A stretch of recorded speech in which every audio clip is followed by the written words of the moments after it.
পাকিস্তানের রাজধানী ইসলামাবাদকে ঘিরে যখন কূটনৈতিক তৎপরতা জোরদার হচ্ছে, তখনই সামনে এসেছে ইরানের প্রস্তাবিত 10 দফা পরিকল্পনার বিস্তারিত।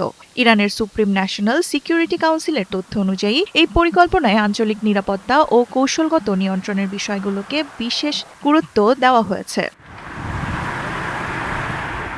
এর মধ্যে অন্যতম হল হরমুজ প্রণালী ঘিরে নিয়ন্ত্রিত যাতায়াত ব্যবস্থা চালুর প্রস্তাব। ইরান জানিয়েছে, তাদের সশস্ত্র বাহিনীর তত্ত্বাবধানে এই ব্যবস্থা বাস্তবায়ন করা হলে আন্তর্জাতিক এই গুরুত্বপূর্ণ নৌপথে নিরাপত্তা ও স্থিতিশীলতা নিশ্চিত হবে। পাশাপাশি একটি নিরাপদ ট্রানজিট প্রোটোকল প্রণয়নের কথাও বলেছে তেহরান, যা কার্যকর হলে হরমুজ প্রণালীতে তাদের অর্থনৈতিক ও ভূরাজনৈতিক প্রভাব আরও সুসংহত হবে।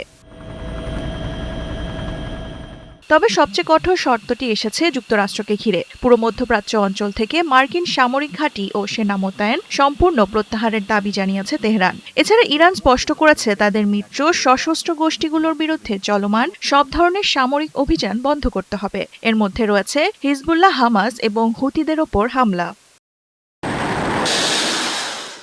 অর্থনৈতিক ক্ষেত্রেও কঠোর অবস্থান নিয়েছে তেহরান। ইরানের বিরুদ্ধে থাকা সব ধরনের প্রাথমিক ও মাধ্যমিক নিষেধাজ্ঞা বাতিলের পাশাপাশি জাতিসংঘের নিরাপত্তা পরিষদ এবং আন্তর্জাতিক পরমাণু শক্তি সংস্থার সব নেতিবাচক প্রস্তাব প্রত্যাহারের দাবি জানানো হয়েছে।